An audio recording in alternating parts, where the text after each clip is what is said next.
Et tout de suite, c'est le ping-pong culture de Céline.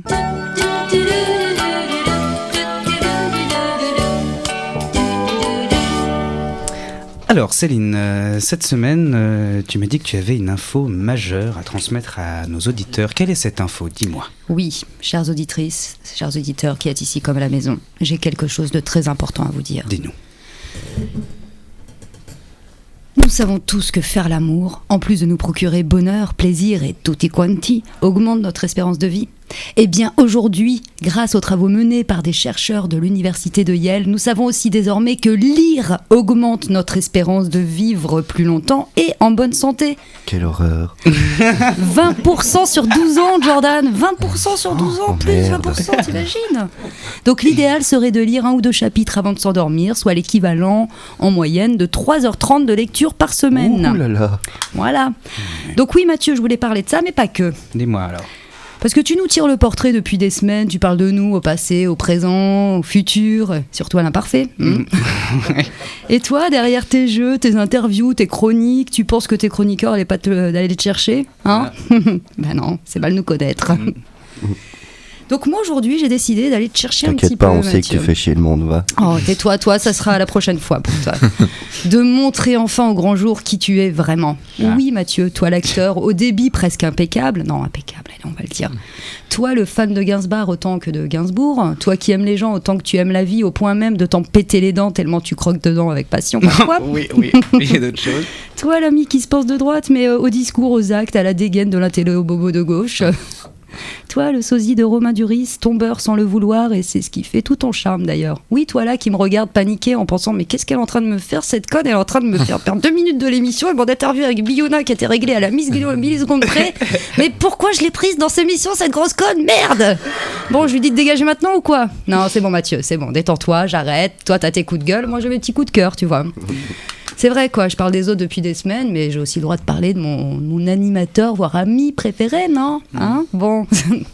Bon, pour conclure ce petit aparté, je citerai Flaubert qui disait « Le seul moyen de supporter l'existence, c'est de s'étourdir dans la littérature comme dans une orgie perpétuelle. » Eh bien, être ton ami, Mathieu, c'est aussi un peu ça, être dans une orgie perpétuelle. Oh.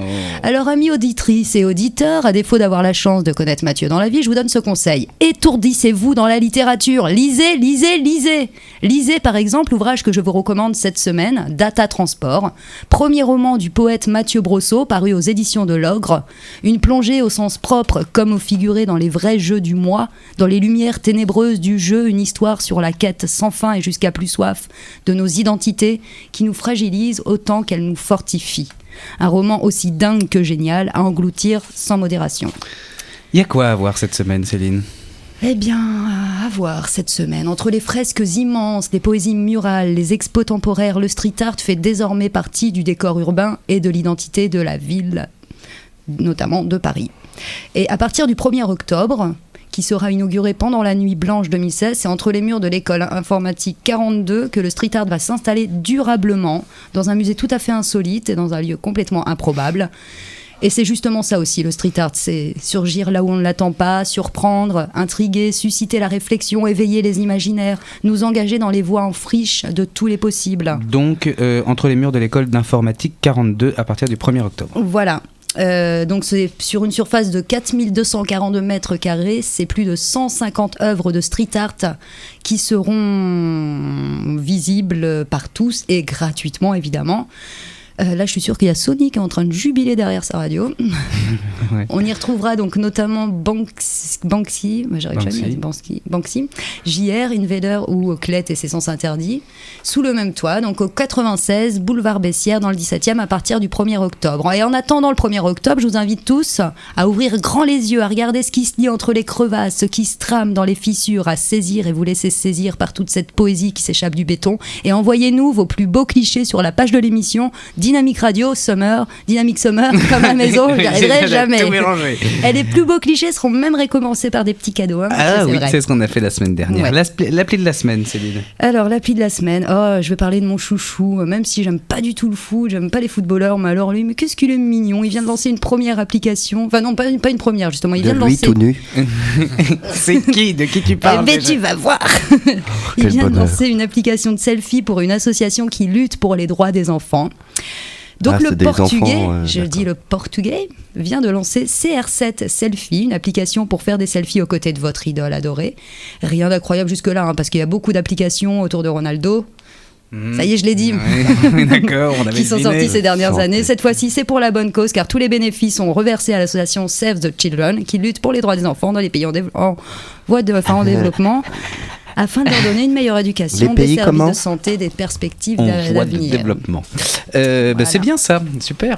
Bah oui. On m'en joue. On m'en joue. J'en ai parlé la semaine dernière. Donc vous êtes tous évidemment allés à la route du rock de Saint-Malo.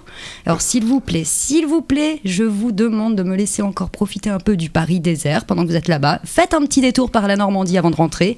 Et si vous le faites pas pour moi, faites-le au moins pour aller savourer les plats savamment fous du resto Saïgon Mon Amour, qui est situé à Caen, rue Guillaume le Conquérant. Attends, tu nous donnes un bon plan, il faut qu'on aille à Caen.